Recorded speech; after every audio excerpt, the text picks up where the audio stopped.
Hello and welcome to this edition of the Presidential Town Hall meeting. My name is John Strunk. I'm the Associate Vice President for University Communications, and happy to have you with us here today. Today we're honored to have Interim President Dr. Nagi Naganathan with us, and we're going to turn it over to Dr. Naganathan. If you have any opening remarks, thank you for being with us. Good afternoon, everyone. Do you hear me okay? It's a pleasure to be with all of you. Thank you all for gathering here today, and I know there are many more people out there connecting virtually at this point. First of all, let me start by thanking all of you. It's a great privilege that you have chosen me to serve as your interim president. This has been a very engaging, interesting, and challenging assignment, and I will say I have enjoyed every day of it. A lot of good things have happened, and one of the things I have mentioned in the State of the University address, as well as in the other places, the title may be interim, the responsibilities are not. That is something the entire administration has been very conscious of. As a university, as a comprehensive research university, we cannot afford to remain stagnant for a year. So we continue to move forward with the many initiatives, and we have chosen to do it collaboratively. I truly believe this is people business. This is something we have to be very conscious of in terms of working cooperatively with people, and that's what we have tried to do during the last few months. One thing we did do, we had an all-campus leadership retreat. We had members of the administration. We had members of the Faculty Senate Executive Committee, Graduate Council representatives, and so on. And we have identified university-wide initiatives we are pursuing. And over the next few months, you will hear many updates, not only from my office, but also in many other forums as to what's happening on this campus. One of the important and exciting initiative, I know it means a lot to the university at large, certainly to our students, is a new faculty hiring plan. Our provost is here today, and at some point I will invite him to say a few words about it.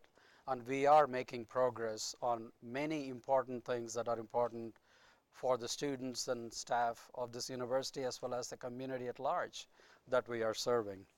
Let me kind of mention a couple of things to start with. I know students are working very furiously for their final exams right now. I want to wish them the best of luck as they bring another semester to a successful closure. Also want to wish all of you a great holiday season. One of the things that has really challenged me, I would say it's the biggest challenge, is not having enough time to say thank you to the great many people that are doing wonderful things at this university. For the employees of this university, we are having a holiday party this evening. It starts, I believe, at 3:30. It is in Savage Hall. It's between 3:30 and 6:30 in the Savage Arena. I hope all of our employees can take time to join their peers to celebrate this holiday season.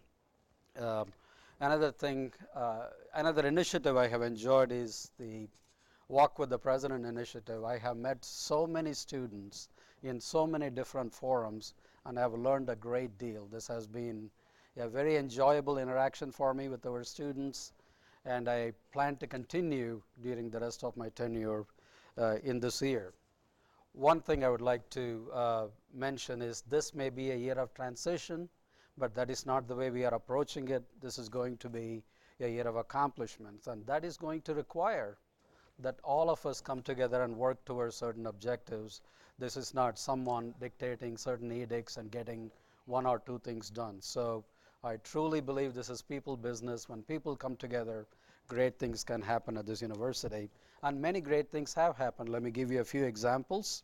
For example, we celebrated the Alan Berry Accounting Lab in the College of Business. Alan Berry is a 1966 graduate of our College of Business Administration, Business and Innovation. Now we got to dedicate an accounting lab with a great donation from him and his wife. Our UT Medical Center had a very successful Joint Commission visit. Those of you that know, that may not know about this, it is a pop quiz. They can show up anytime, and they stay with you for 3 days, and they look at the health of your medical enterprise. And our medical center, academic medical center, came through with flying colors. SSOE Group, a local company, gave a significant donation of $500,000 to the College of Engineering. That is really to invest in our freshmen to do technopreneurship initiatives, and that is also underway. And one of our trustees, Steve Kavanaugh, and his wife Tiffany, they gave a $500,000 donation to the College of Business for various initiatives within the College of Business. So a lot of good things are continuing to happen at the university, and I look forward to working with everyone. With that, I will be very happy to field any questions that you all in the audience might have, as well as anything coming through the virtual media. Very good. If folks in the audience have a question, want to stick their hand up, we'll start with a question online here, but we'll get someone lined up there. Start with a question and go to the audience. The question here is from a student. The student writes, "The current situation in my department and college are frustrating. Over the course of the past 6 years, the electrical engineering and computer science department has lost 10 faculty members without any proper replacement. As a senior, I have seen firsthand the diminishing faculty of the EECS department attempt to teach more and more students with increased enrollment in less classes than I would ever say is sufficient. The students have spoken, the department has acknowledged this lacking, and yet there is still no end in sight. If our faculty are taxed as they are now, their ability to generate novel research and effectively teach are both hampered. What is being done? What more can be done to help this issue?" Well, first of all, it's a great question. That's one of the reasons, even though this is an interim administration, we have prioritized the faculty hiring plan. As a matter of fact, the university-wide initiatives, that is a very distinctive and clear component of what we want to do. Not only it is a hiring plan, it is being done in such a way that it can be done very thoughtfully so that people don't have to worry about losing the resource if they cannot succeed in hiring one person just this year. I'm going to request Provost Barrett to add to comment about the status of the search. I know the plan has been rolled out to the various colleges, and this question is not just unique to this particular department. I'm sure there are many aspects of the campus that are facing the same question. So John, if you can say a few words about where the process is right now. There's a microphone coming to you. President Naganathan, I would be happy to. First, I would like to specifically address the question that was asked, however. Interim Dean LeBlanc submitted to me a number of requests for the College of Engineering based on some outstanding existing lines in the college.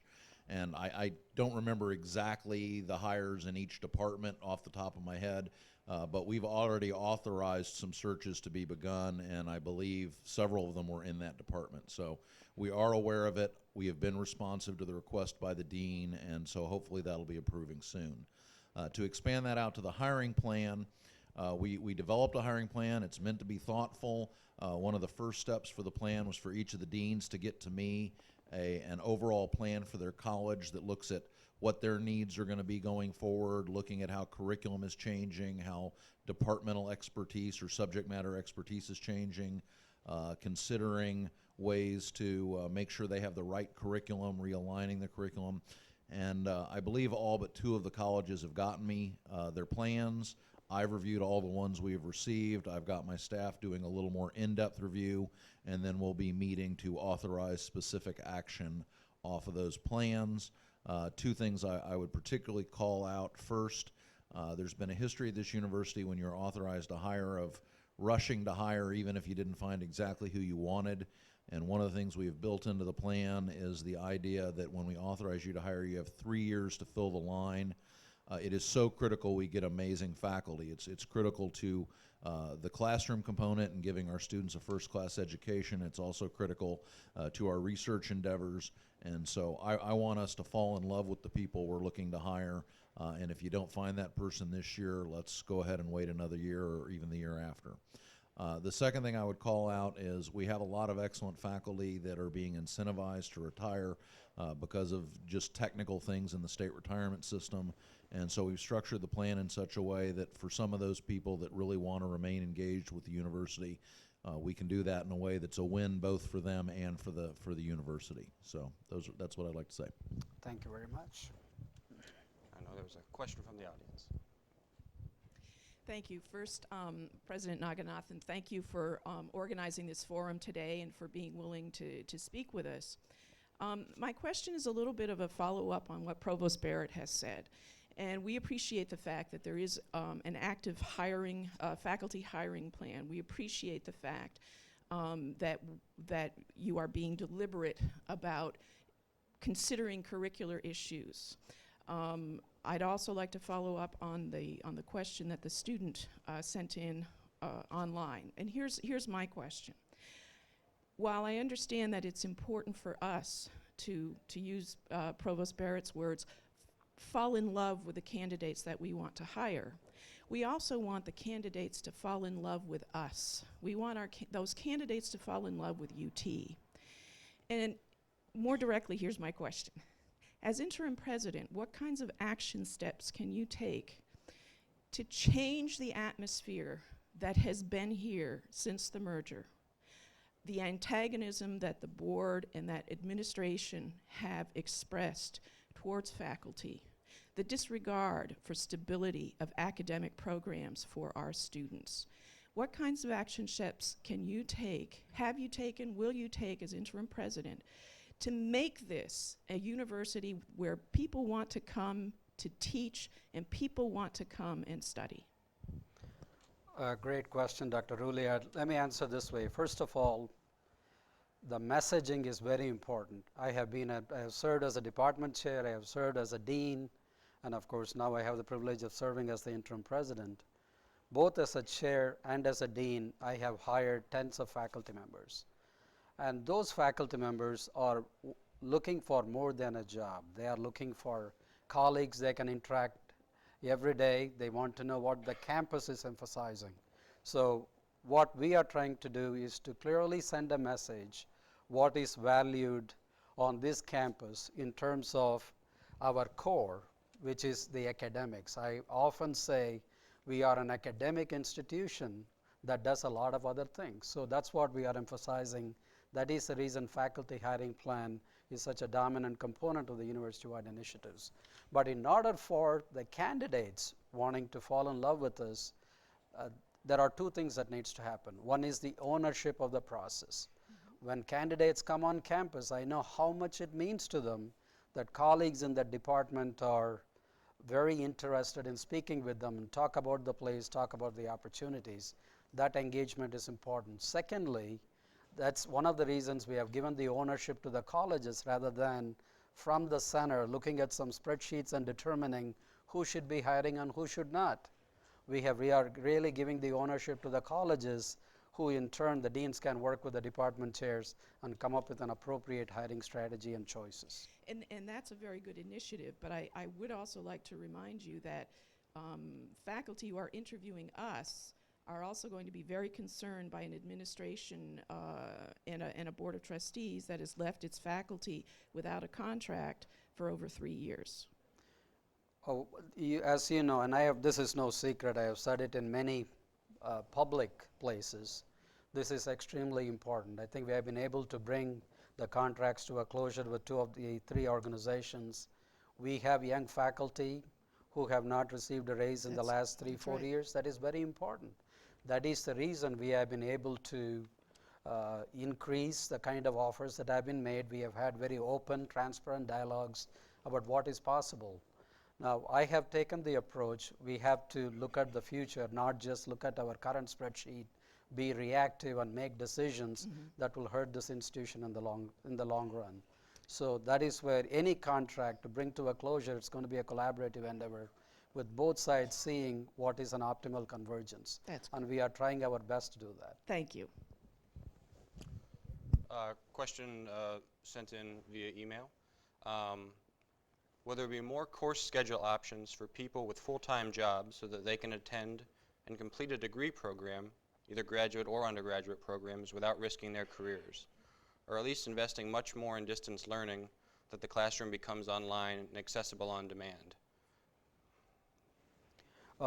First of all, as a university, we are putting a lot of focus on adult students, non-traditional students. Our adult and lifelong learning college is really focused on this activity. Our online programming is continually being revised. Maybe I see Cam Cruikshank, our VP for Enrollment Management is here. He can comment about some of the online options that you are creating right now through your division.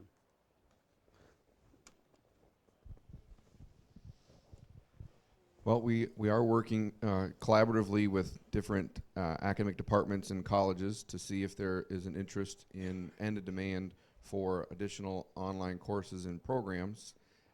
Regarding the availability of courses for non-traditional learners that would come to the UT campus, I think that Dr. Dennis Letman in the College of Adult Lifelong Learning pays very close attention to that and is monitoring the number of course offerings for adult learners, and I believe he works interdependently with the different departments to make sure that there's an adequate number of course offerings available. We are actively seeking and working with different colleges and departments to try to grow our online offerings, and we'll continue to do that so that we can meet the needs of these non-traditional learners who want to be able to balance work and family with school. Thank you, Cam. I see Dr. Letman in the back. Dennis, you want to add anything to it? Thank you. Yes. We're always striving and looking for ways that we can better serve adults and non-traditional students. Through an increase in online courses and online learning is definitely one way to do that, but not only just offering online courses, we need to have whole degree programs online, and we're working hard towards that. I know we have several in the university where a student can complete in a baccalaureate degree at least completely online, many of those, and we're continuing to explore and expand those opportunities where they make sense and where we have a population of students interested in taking those. I think the bigger challenge, at least from my point of view, is looking at how we can deliver face-to-face live courses in a way for non-traditional students to be able to access and complete a degree. And that's a little bit tougher to do. Looking at ways that we can have more evening courses, more weekend courses. We're exploring different models, different delivery methods where we can maybe have shorter terms with more intense instruction during those terms and other approaches. So that is a definite work in progress, something we're very much aware of. If people have suggestions about courses, programs, ideas that we can provide in an evening, weekend kind of a context, we'd be more than happy to explore and initiate those as well. Let me also add something to that. Now, we talked about, or both Dr. Letman and Dr. Cruikshank talked about what is that university is doing. I'm going to leave an appeal with the current and prospective students in terms of what you can do, which is to express your interest to enroll early on. The earlier we know the interest, it is better to plan the right kind of classes so that students can graduate in a timely fashion. And Provost Barrett is working very closely with the various colleges in terms of our current students and checking with them on their plans for the next semester. The earlier you inform us of what you plan to do next semester will help us to plan proactively in terms of scheduling adequate number of sections, having the right faculty teach those right classes. So this is something you can do by informing us ahead of time, and that will allow both sides to be successful, which is a common goal we both are seeking. One thing I realized that I have so far neglected to do is for those watching on the web, you can participate as well by emailing questions to townhallquestions@utoledo.edu or submit questions via @utoledo on Twitter or UT's Facebook page. One of the other things we've done is we have a number of video questions from students. And so we're going to offer up here a question from one of our students here at UT. My question for President Naganathan is, what do you think that the university can do to ensure that the young and up-and-coming employees that we bring in for student involvement begin to stay at University of Toledo, instead treating it as a lift-off point for the rest of their careers? Well, certainly a great question, and I can answer it with conviction and confidence because this is my 29th year at the University of Toledo. I too joined many years ago. When we talk about staff recruitment, faculty recruitment, we just don't stop at talking about recruitment. we also talk about retention. And one of the essential ingredients of the retention is for you to be able to sense what a difference you are making. My role is everybody in this university is important. That's why you are employed as a member of the faculty or staff of this university. And it is about creating that mindset of success both within ourselves and the constituents we serve. That becomes extremely important. So in terms of this particular question, the young students, as they get, young staff members, as they get involved, it is not only about somebody else describing what your job is. Step up and always ask what is that you can do. That's how your profiles improve, your opportunities improve. That's when you begin to learn about things you would not have otherwise known. Don't leave it to someone else to guess what kind of impact you can make on this organization and on our students. So ask those questions, have mentors. That makes a tremendous difference, and that will show in terms of how your talents are used in this university and how you can enjoy the journey being part of this university. Thank you. Any other questions from the audience before we move on with additional online questions? Megan, we have a question there in the back.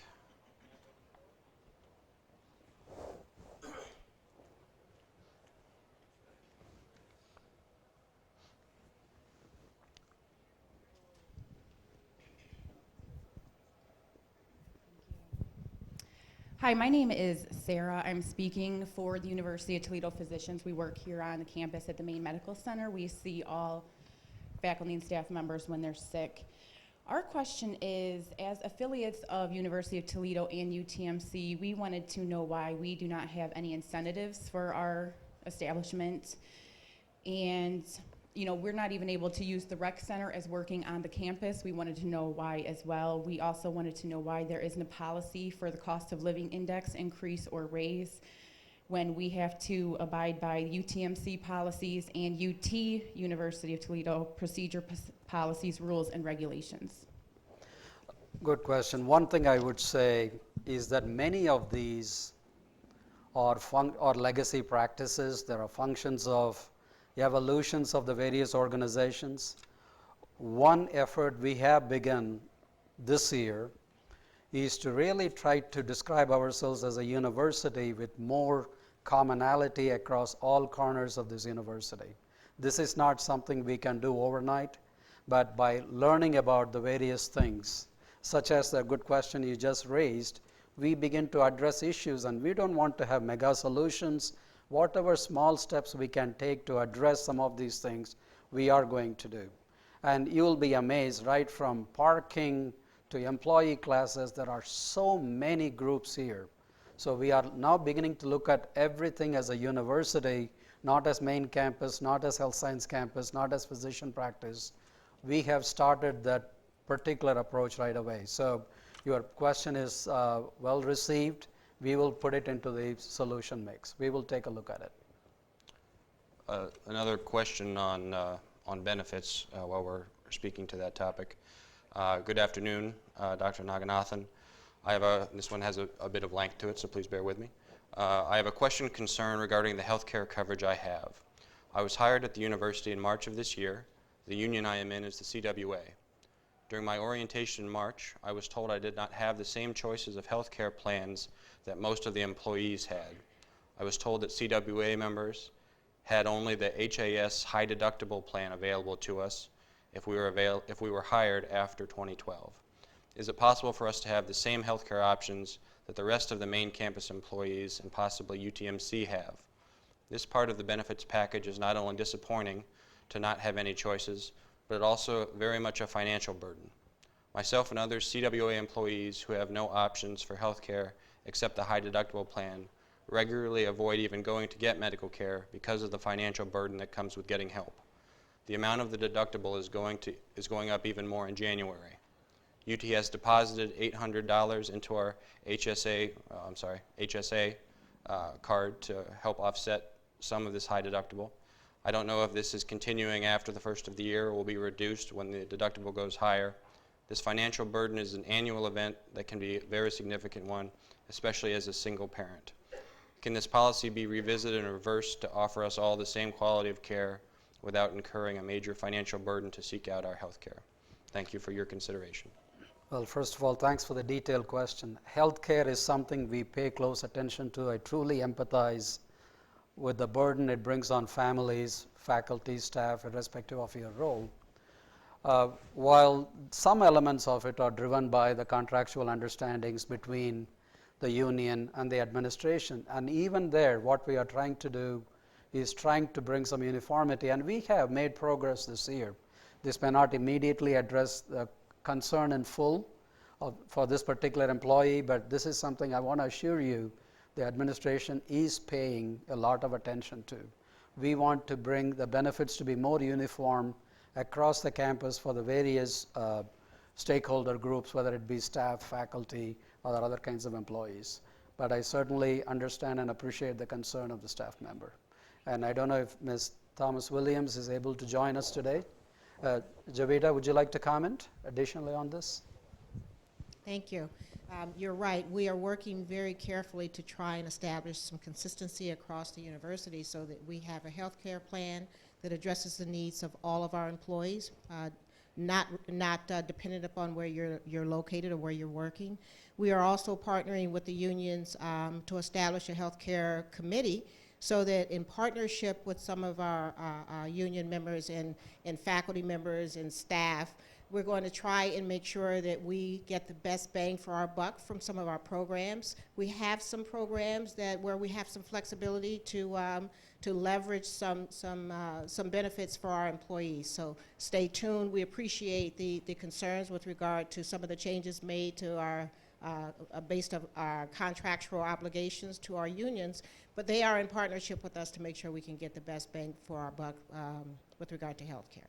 So stay tuned to that. Javita, could you also add some comments about the labor management committee that's in the works, and what are some of the conversations like in those forums? Yeah, we're in the process now of establishing a labor management committee. We've made a commitment to do a much better job, frankly, if I can speak quite candidly, with regard to our relationships with unions and union leadership. One of those avenues that we're going to pursue is establishing more labor management committees around some key issues. One big issue for us and for the unions and their members is healthcare management. So we are asking for their partnership to do a better job at analyzing a lot of the data. Some of the data we are collecting now from our vendors so that when we meet as a team, we will have a very healthy discussion around healthcare. So this is truly a very, very important partnership for us so that we can attack this problem together as opposed to in different factions. So stay tuned. We are looking to establish the committee as soon as possible. We are waiting to get some information from our vendors so that when we get together, we'll have data on which to make a determination. Thank you very much. Are there other questions from the audience? Let me also add, as another question is coming up, let me add there is also an initiative around a campus wellness program.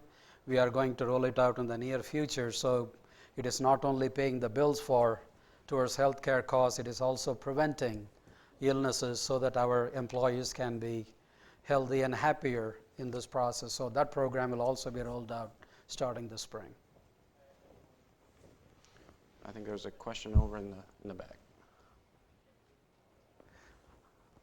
Could we get a microphone there, please? Hello, I'm Deja Thomas. I am a third-year public health major here. I just have a question in regards to the library hours. Will there be any progress made for next semester as far as extending the hours? Because right now, the Campus Recreation Center is open longer than the library, and as an institution, I think that our library should be open longer than the Recreation Center. Great question. This has come to me on several occasions, and it is being followed up also actively. I'm going to request Provost Barrett to comment about this. There is a task force looking at this in terms of extending the hours. John, if you could add comment on the current status of the discussions there. We're looking at a number of initiatives to help improve the library and make it more responsive to student and faculty needs. On the hour question, As you're no doubt aware, we extended the hours as we moved into the midterm exams, and then we're doing it again now as we move into the end of term. We're actively exploring ways to keep the library open to probably around 2 in the morning. As we study traffic flows, it's literally a handful of people that use the library after 2. So keeping it open all night doesn't currently make sense. If we have the traffic, we'll put the personnel in there. So it's really a matter of if as we expand the hours up, if it gets use and there's need to expand it further, we'll do that. And if there's not getting use, we'll retract it. I mean, we have to be smart about how we utilize personnel, but at the same time, it's clear that the students want longer hours, and we're working to provide that. Thank you. Very good. We'll go to another video question here, if we could. Is it the plan to tear down Carter dormitories next year? I'm sorry, the sound was a little bit quiet on that. The question was, is there a plan to tear down Carter dormitory? Well, I wouldn't quite jump to mention Carter as the only candidate. There is a campus-wide master planning underway. We are going to look at occupancy in the various residence halls. And there is a new dorm going up, that is the Academic Honors Village.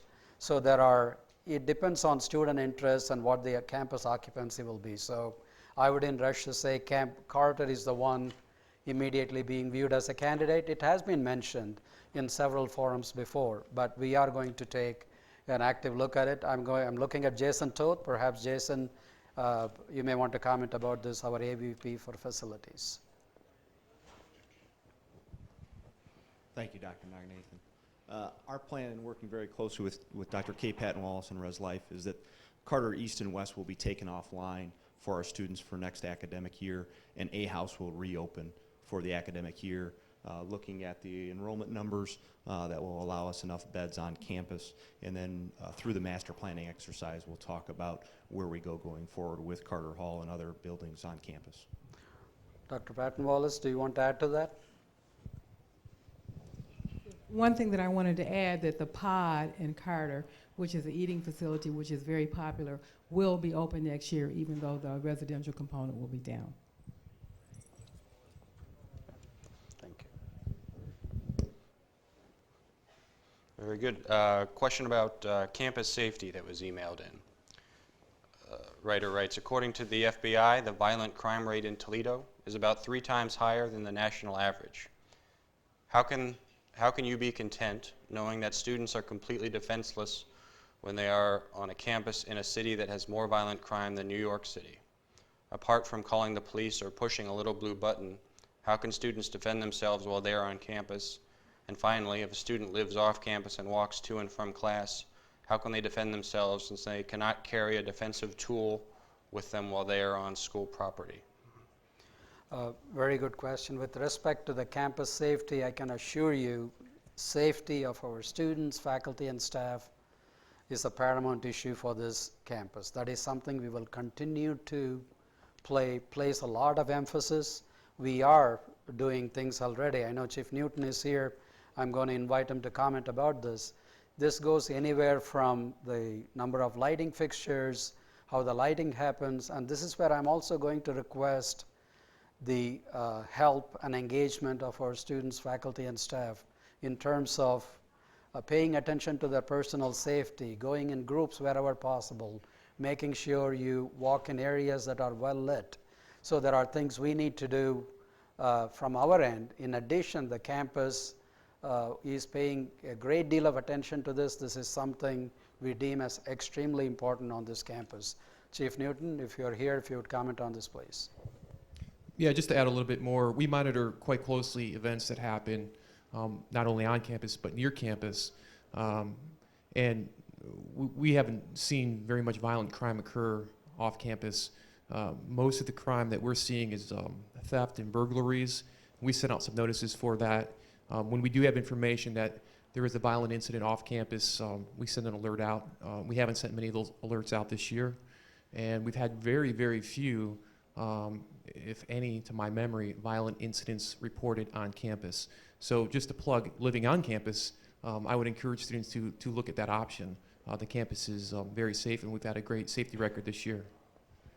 Thank you. And when one of the Walk with the President sessions, I happened to meet with students that are residence hall directors.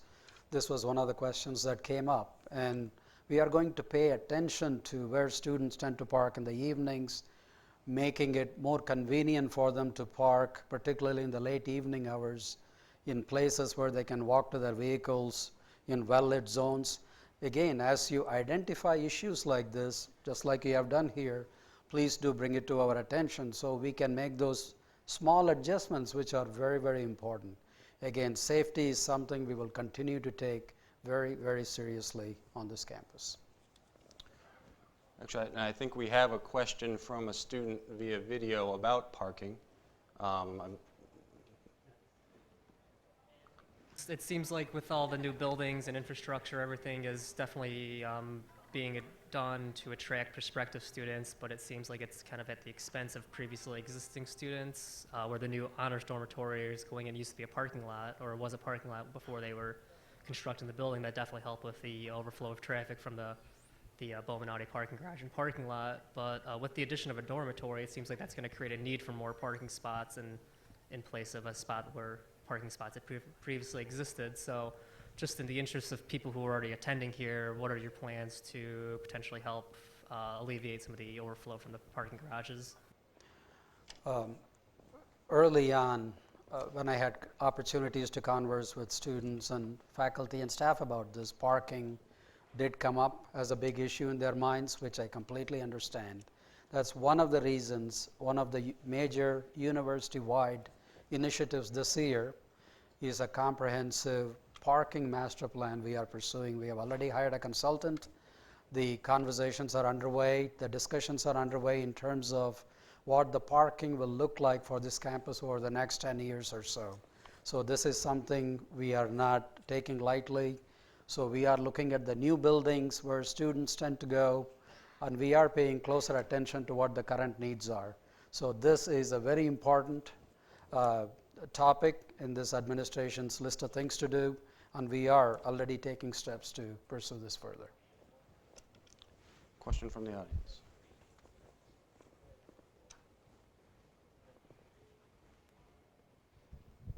My name is Robert Delk, and I'm the president of the Black Student Union. I had a question as far as retention rates.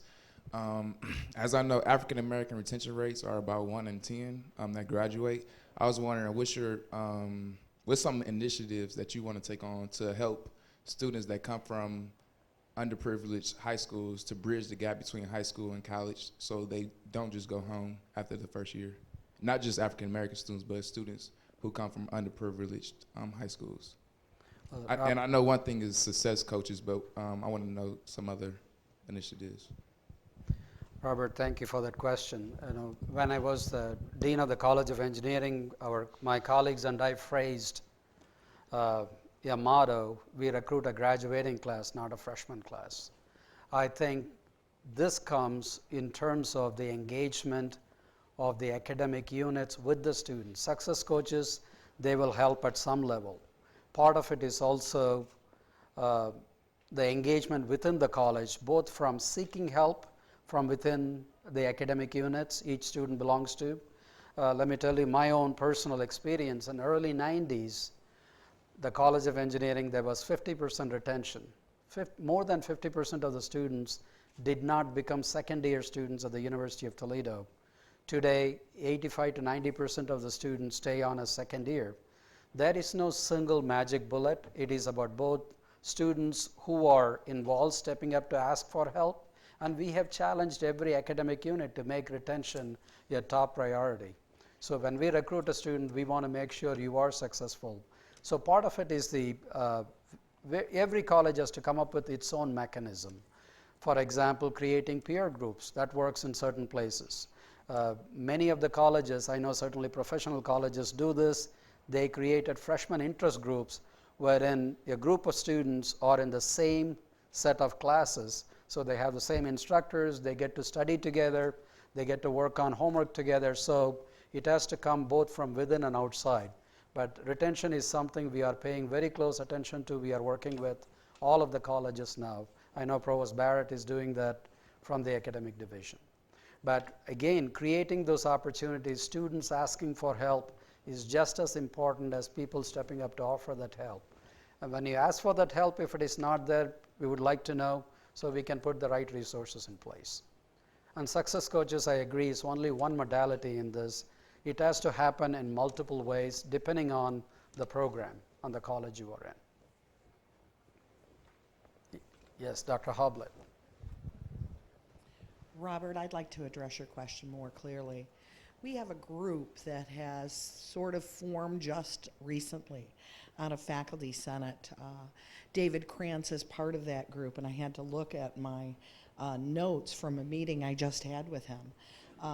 But Connie Schreiner, Alana Malik, Danae Jacobs, Robin from Trio, Willie McKether, Tony Quinn, are looking at the use of the general education courses at the university to begin enhancing engagement of students, retention, and specifically graduation or time to completion.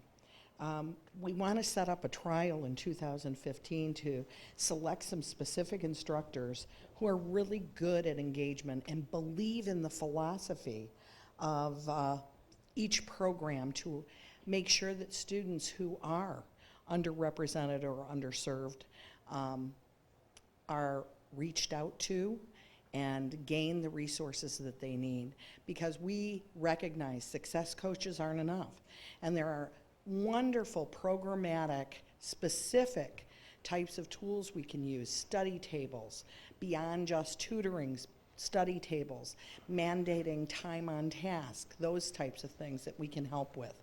We know those things can make a difference, and we're really, really involved in trying to make that difference for our students.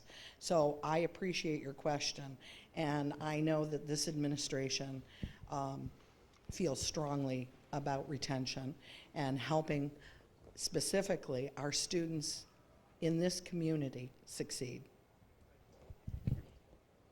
Yeah, Provost Barrett, any additional comments?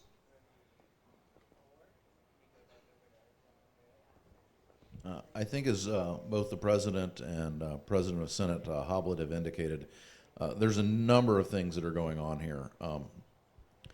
You said you're aware of the coaches, but we made an effort to bring someone in as an assistant provost in my office whose whole job is coaches and advisors to make sure there's a high quality advising and success coach process across the university. Some pockets have better advising than others, and we want to make sure that's good everywhere.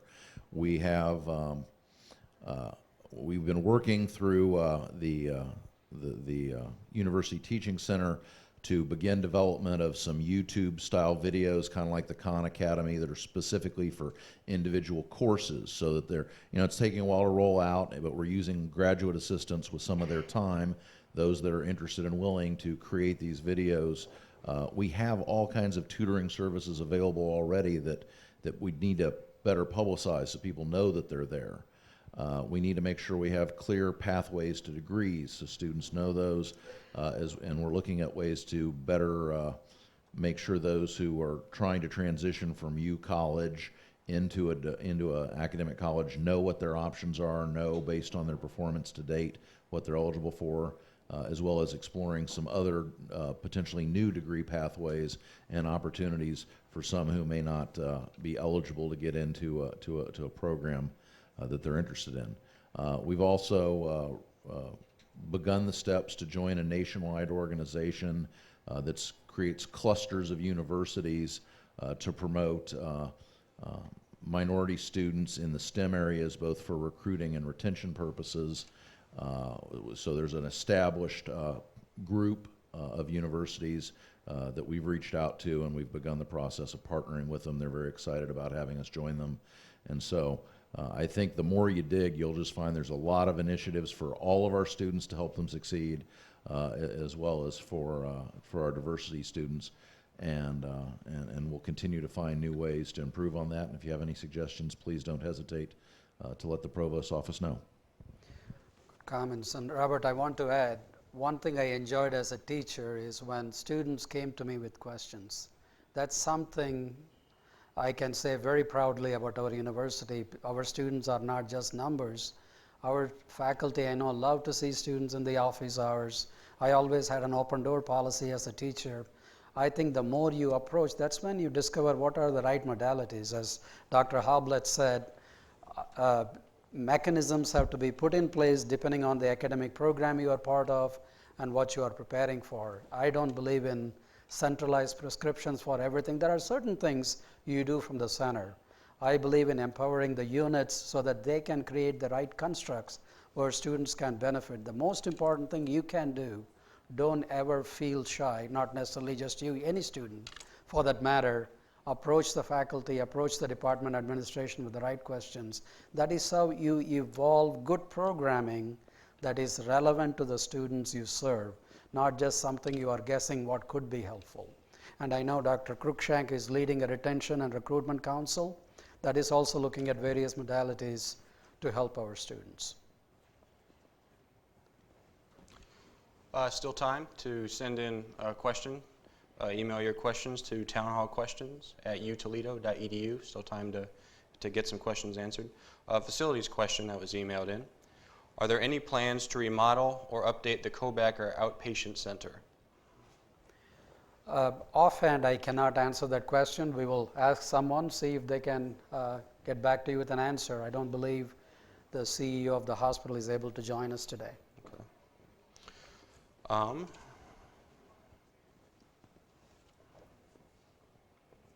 Unless Jason, or do you have a comment on this? I can speak somewhat to that. We are looking into it. Dave Morlock has spent a lot of time in that facility and is very passionate about doing some work there, and we are looking at ways to make that happen here in the upcoming fiscal year. Good. Any other questions from the audience?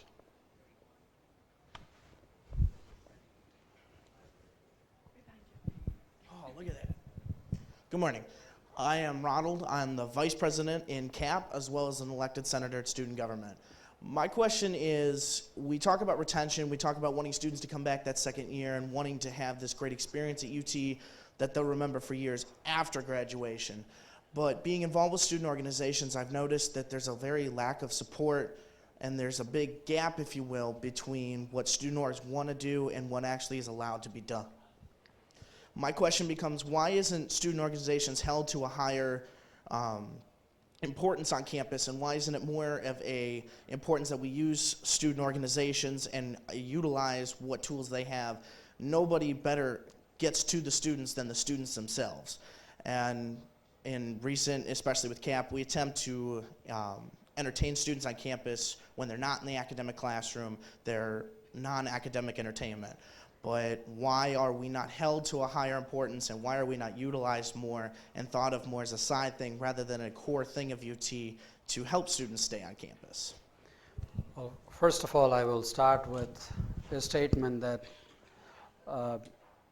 no one is looking at this activity or these organizations as not important. I have worked with many organizations over the years. That is one of the objectives of the Walk with the President. I have gone not only into just groups of students, but I also have gone into organizations. I've learned a great deal what these organizations are doing. Part of the approach should be to come up with a sustainability plan for those organizations. Often a group of students tend to come together, good organizations start, but then once that initial cohort tends to go away, some of the organizations fade away. So part of it is creating that leadership at every level. I'm going to request Dr. K. Patton Wallace to comment about it, but please don't make an assumption this is not important. It is important.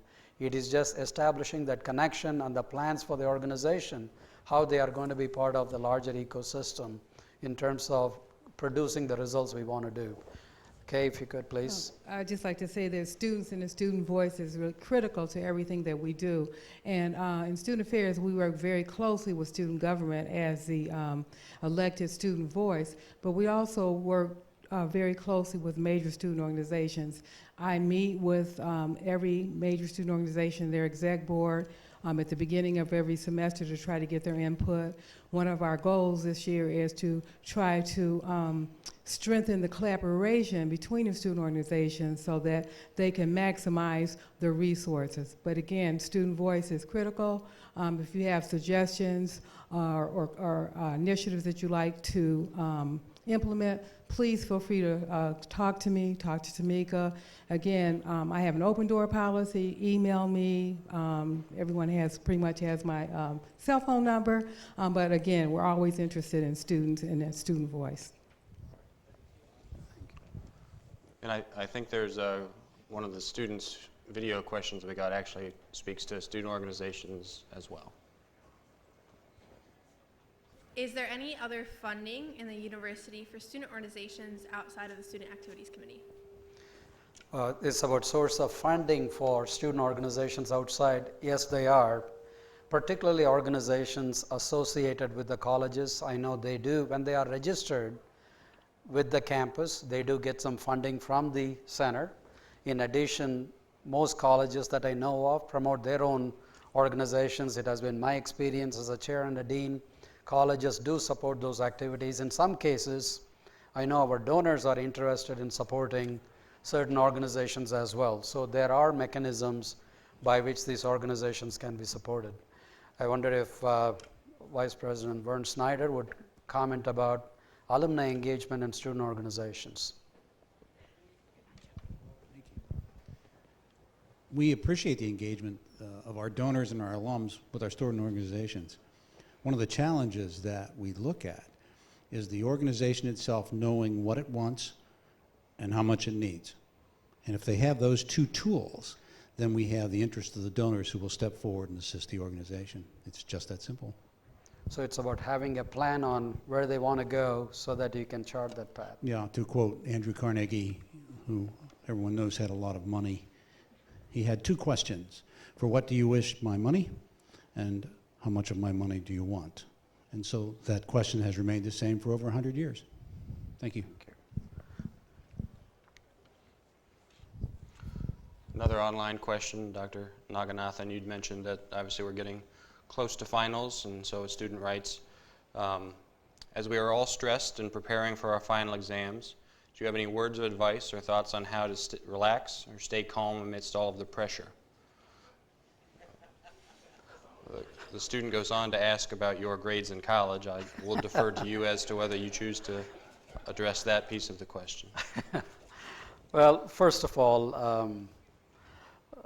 I do remember my student days distinctly. Believe me, it was stressful then. It is stressful now for all of you. So I do empathize and I understand where you come from.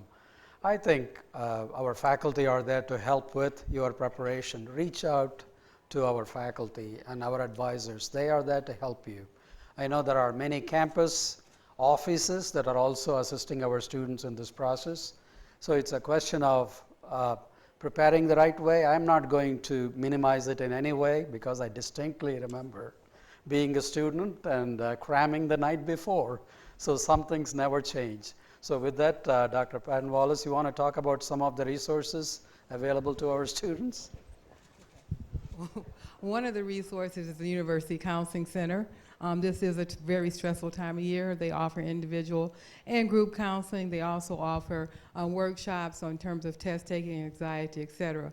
Also in our Office of Residence Life, the RAs as well as the hall directors and the Res Life staff have multiple programs available and are very available for our students during this stressful time.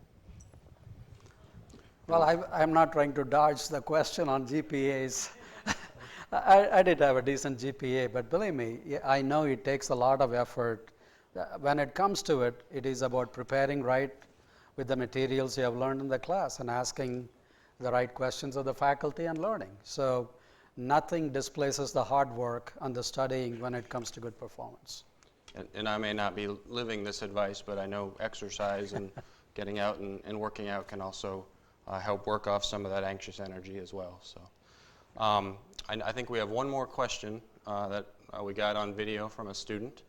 Are there plans to raise tuition, or is tuition going to be the same? The question is about raising tuition. I am not able to answer that question right now. Our budget process will typically start in an active planning will start in the first of the calendar year, and then it will continue. One thing this campus, this university has paid a great deal of attention in the last 7 years. We have not raised the tuition in 3 of those 7 years. So that is something we take very seriously, and that would be one of the last resorts in terms of meeting our budget needs. So I don't have a clear answer at this point. Over the next few months, it will become very clear. And I go back to one thing I said before. The earlier you express about your plans, about your intentions to come back in future semesters, the better the planning is. That allows us to plan so many things for your benefit in a much better way. So I do urge you to consider enrolling for the future semesters before you leave campus. And because as a university, we do not ask you to pay your tuition amounts right away. The tuition and fees, I believe, is after the first of the year. So please do enroll for your classes so the appropriate planning can be done right now for future semesters. That is true from fall to spring. That is true for spring to the following fall. And that allows so many of the fiscal planning elements also. Are there any additional questions in the audience? Well, if not, Dr. Naganathan, I don't know if you have any closing remarks that you'd like to make, and I think we'll wrap up. Well, once again, I want to thank you for this opportunity to serve as the interim president of the university. This has been a very challenging, interesting, and engaging experience for me. I have truly enjoyed interacting with so many of our people. That is something that won't stop. I want to wish all our students good luck with their finals. Study hard and study smart. Don't get sick. And I also want to wish all the students and their families, our faculty and staff and their families, happy holidays. And I look forward to seeing our employees at the holiday party tonight. So thank you again for gathering here today. And I'm here for a few more minutes if you want to ask additional questions. So again, thank you for this opportunity to interact with you.